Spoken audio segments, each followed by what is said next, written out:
Concedo a palavra ao indicado Flávio Dino de Castro e Costa. Minhas saudações primeiras são para este Senado da República, aos colegas senadores e senadoras. É um grande prazer estar aqui para essa finalidade nobre de ser sabatinado por esta Casa Parlamentar.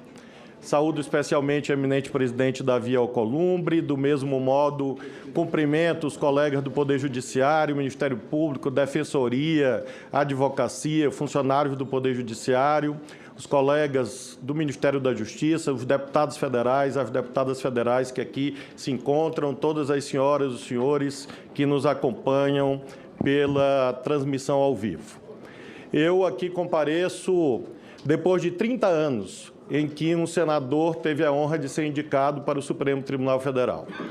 Reverencio a memória do senador Maurício Correia, que há exatamente 3 décadas aqui esteve na condição de senador para postular a indicação, a confirmação da indicação ao Supremo Tribunal Federal. Aqui, e alhures, não é estranha a presença de políticos e políticas nas Supremas Cortes. Se nós lembrarmos a história da Suprema Corte dos Estados Unidos, vamos encontrar desde a ex-senadora Sandra Day O'Connor, recentemente falecida, e que foi senadora da República, até o Warren, que foi um Chief Justice que marcou a história da Suprema Corte dos Estados Unidos com a experiência pretérita de governador de Estado. No Brasil, nós temos também uma longa linhagem de parlamentares, deputados, senadores, ex-governadores que tiveram a honra de figurar no Supremo Tribunal Federal e agregar saberes nascidos dessa prática para que a Suprema Corte possa dirimir os conflitos ali submetidos. Lembro desde o venerável Hermes Lima, um dos mais ilustres ministros da Suprema Corte, que foi deputado federal. Lembro de Oswaldo Trigueiro, que foi governador. Lembro de Oscar Dias Correia, que foi deputado federal. Lembro de Célio Borja, que foi deputado federal. Lembro de Nelson Jobim, meu professor e querido amigo.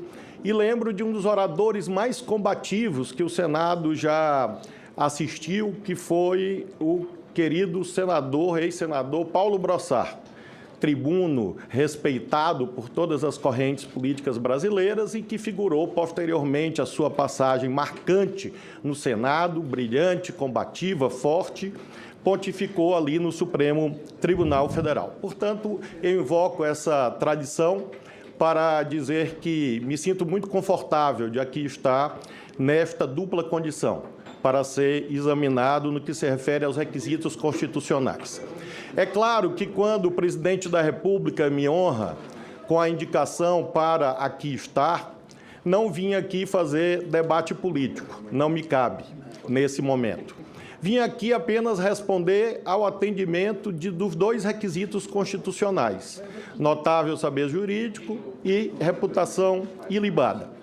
Em relação ao saber jurídico, eu fiz uma apresentação escrita em que há a carta que formalmente encaminhei nos termos do regimento ao Senado Federal. E nessa carta eu resenho aquilo quanto dito pelo meu querido colega e professor Paulo Gonet. O doutor Paulo Gonet fez uma apresentação justa da sua respeitadíssima atuação profissional. E aqui fiz também por escrito, assim como ele, esta apresentação de dados curriculares. E acresci um elemento que é muito importante na vida acadêmica, que é a chamada comunidade dos pares. Um dos critérios de validade, de verdade sobre o quanto a ser dito aqui, é exatamente esta confirmação que emerge da comunidade dos pares. E eu tive a honra de receber manifestação pública de solidariedade de ministros do Supremo, nomeados desde Fernando Henrique Cardoso até o ex-presidente Jair Bolsonaro. Portanto, todos os presidentes da República indicaram ministros e praticamente todos, se não todos, manifestaram reconhecimento ao atendimento aos requisitos constitucionais. Me honrou também, muito especialmente, a carta dos 6 presidentes de tribunais regionais federais. Primeira região Brasília, segunda região Rio, terceira região São Paulo, quarta região Porto Alegre, quinta região Recife e sexta região Belo Horizonte. porque são os dirigentes máximos da Justiça Federal ao lado do Superior Tribunal de Justiça. E, finalmente, claro que eu menciono as associações dos magistrados, Ministério Público, Defensoria, Advocacia, OAB, todos aqueles que fizeram esse reconhecimento.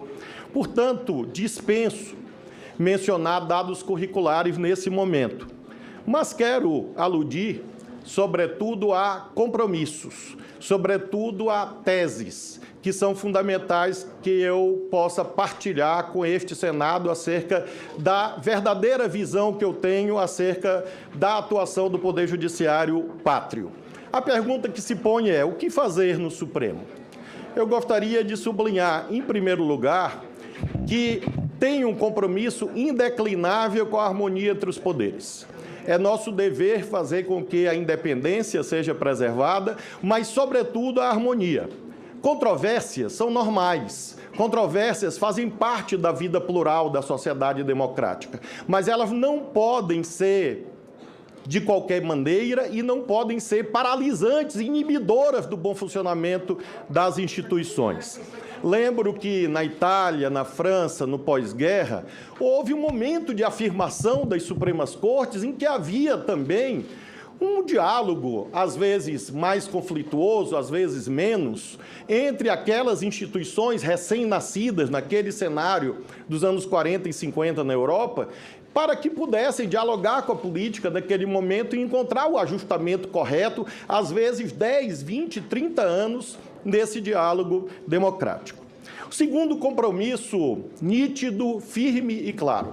A nossa Constituição tem um coração. Esse coração está no artigo 60, parágrafo 4º da Constituição.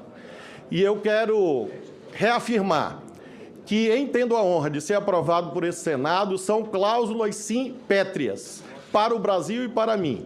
A forma federativa de Estado, o voto direto, secreto, universal e periódico, a separação dos poderes e os direitos e garantias fundamentais. É isto que ali consta.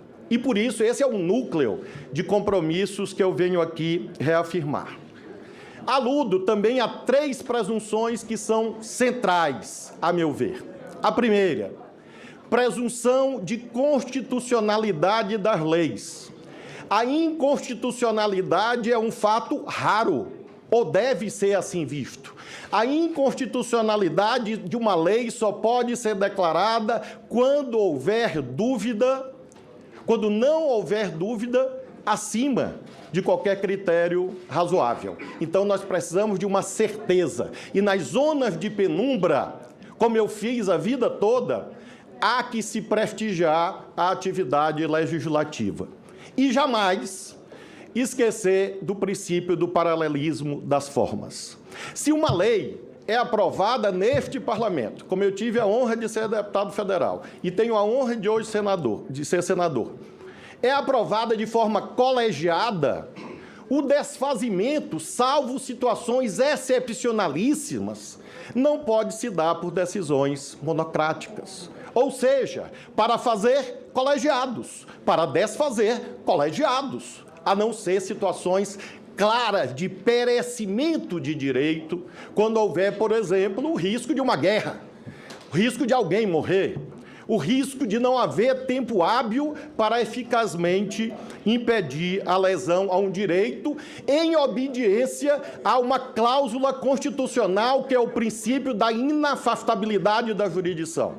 A lei não excluirá do Poder Judiciário a apreciação de lesão ou ameaça a direito. Salvo essa hipótese, esse é um compromisso ético, independentemente de normas existentes de um lado e de outro, assim me conduzirei, repito, porque essa foi a minha prática como governador do meu estado, economizando nos vetos, e é por isso que todos os políticos de todos os partidos do Maranhão me honraram com uma carta de apoio, e faço isso também como ministro da Justiça, porque também, quando tenho o dever de opinar sobre a constitucionalidade de leis, numa espécie de controle prévio de inconstitucionalidade, sempre busco minimizar tais vetos e valorizar as deliberações parlamentares. Portanto, mais do que palavras, são compromissos de vida. assentados na prática pretérita, que é o critério dominante de aferição da verdade. A segunda presunção que eu quero afirmar é da legalidade dos atos administrativos. Eu governei um Estado. Eu sei como é difícil gerir a escassez. E, por isso mesmo, apenas excepcionalmente, o Poder Judiciário deve infirmar a validade de atos administrativos. Repito, nas zonas de penumbra, qual é a presunção que prevalece? A de legalidade dos atos administrativos. Isso emerge muito claramente da Lei de Introdução às Normas do Direito Brasileiro, que, no artigo 22, determina isto, de que, na interpretação de normas sobre gestão pública, há que se considerar os obstáculos e as dificuldades reais do gestor. Eu fui gestor e, por isso, considero que essa experiência ilumina o cumprimento dessa segunda presunção. A terceira presunção, presunção de inocência, que deriva diretamente de conquistas civilizacionais que têm séculos. E essa presunção de inocência faz com que eu tenha respeitado e vá respeitar sempre a cláusula do devido processo legal, artigo 5º, inciso 54, o contraditório e ampla defesa, artigo 5º, inciso 55, contra punitivismos e linchamentos de qualquer tipo, físicos ou morais. Essa também é uma presunção que eu gostaria de reafirmar. Quanto à forma, Camões, nos Lusíadas, fala de um saber feito de experiência. Ou seja, eu tenho muito orgulho dos meus títulos. Tenho muito orgulho de estudar e ler desde os 6 anos de idade, portanto, já se vão quase meio século. Mas, acima de tudo, sei que para ser bom julgador, a empiria, a experiência, a prática tem um lugar insubstituível. E o que eu ofereço a vossas excelências e à nossa nação? Ofereço a experiência de quem foi juiz federal por 12 anos e não tem nenhuma mácula funcional e teve uma prática honesta na sua função. E a prática, a experiência de juiz federal ensina o valor fundamental da legitimação da função judicante, qual seja a imparcialidade, a equidistância em relação aos valores em conflito. Da experiência de deputado federal e senador, trago o respeito à função legislativa. Da experiência de governador e de ministro da Justiça, trago o respeito àqueles que têm a dura tarefa de concretizar os direitos, gerindo a escassez e, ao mesmo tempo, velar pela estabilidade institucional. Eu tenho muito respeito à política brasileira. Nesse ano, eu recebi no Ministério da Justiça 425 políticos, de todos os partidos representados nessa casa. Senadores, deputados, governadores, deputados estaduais, prefeitos, vereadores. 425 audiências com os políticos de todos os partidos. E ninguém foi mal recebido, mal acolhido ou deixou de ser ouvido em relação às suas postulações. Este acesso, senhoras e senhores, para quem tem firmeza assentada em uma vida inteira, pode e estará presente, se Deus assim permitir, na minha atuação no Supremo Tribunal Federal. Eu não terei nenhum medo, nenhum receio e nenhum preconceito de receber políticos e políticas do Brasil, porque vossas excelências são delegatários da soberania popular. Independentemente das cores partidárias, terão idêntico respeito, como assim fiz na minha vida inteira. Derivado desse respeito à política, afirmo a vocês, tenho a exata dimensão que o Poder Judiciário não deve criar leis. Claro que o Poder Judiciário cria direito ao caso concreto, mas interpretando leis. As pautas axiológicas gerais que vinculam a função judicante são definidos pelo Parlamento. E o nosso sistema não é tricameral. O nosso sistema é bicameral. Câmara e Senado. Não existe um poder legislativo em que atuem simultaneamente Câmara, Senado e Supremo. E essa compreensão é fundamental para que nós tenhamos a compreensão que a autonomização do direito, que foi uma conquista do pós-guerra, não pode se transformar em decisionismos ou indeterminabilidade quanto às normas jurídicas, porque isso traz insegurança ao funcionamento da sociedade, da economia e da política. Lembro que nós temos, sim, autorização contida em lei para atuarmos. Nós temos autorização contida em lei para atuarmos quando não houver lei aplicável. Artigo 4º da Lei de Introdução às normas do direito brasileiro. Finalizo, senhor presidente, dizendo que eu tenho um entendimento assentado em Max Weber de que existem formas diferentes de legitimação da função pública. Todos sabemos os tipos ideais que Max Weber delineou, no sentido de que existe a legitimação racional burocrática, existe a legitimação carismática, a legitimação tradicional. Um juiz não assenta a sua legitimidade no carisma pessoal. Um juiz deve assentar a sua legitimidade no cumprimento das normas e no respeito às tradições, porque daí que o Poder Judiciário pode extrair a sua isenção aos olhos da sociedade. Discrição e ponderação são deveres indeclináveis de um magistrado, diferente da forma como os políticos atuam. São funções diferentes. E por já ter exercido todas, eu tenho a compreensão da ética profissional de cada uma delas. Claro que o político tem que ter nitidez, exposição nas suas posições. É claro que sim, mas o juiz não, é diferente. E, portanto, não se pode imaginar o que um juiz foi ou que um juiz será a partir da leitura da sua atitude como político. Seria como examinar um goleiro à luz do comportamento como centroavante. É claro que são papéis diferentes. Por isso, finalizo dizendo que todos nós que aqui estamos temos cores diferentes. Estamos com ternos, gravatas diferentes.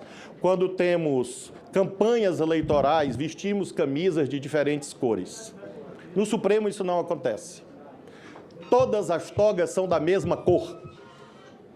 Ninguém adapta a sua toga ao seu sabor. Todas as togas são iguais. E isso é uma simbologia fundamental em que a política é o espaço da pluralidade. O Poder Judiciário, claro que tem saberes e sabores diferentes, mas as togas são iguais. A Constituição é igual. As leis são iguais. O comportamento ético é igual. E por isso que cada juiz ou cada ministro não pode ir com uma toga de uma cor diferente, com um estilo diferente. Aqui estou, portanto, senhoras e senhores, embasados nessa prática concreta, embasado na Constituição Federal e inspirado, sobretudo, por aquilo que eu considero o melhor programa ético já escrito na humanidade, que são as bem-aventuranças, o Sermão da Montanha. Inspirado, portanto, nas bem-aventuranças e no Sermão da Montanha, e apoiado nessa experiência prática e na Constituição, que respeitosamente e humildemente me submeto ao melhor tribunal, que é o julgamento dos meus pares. Com muita tranquilidade, com muita confiança e muita homenagem à nossa nação, a qual eu tenho orgulho de servir como servidor público, já se vão 34 anos. Muito obrigado.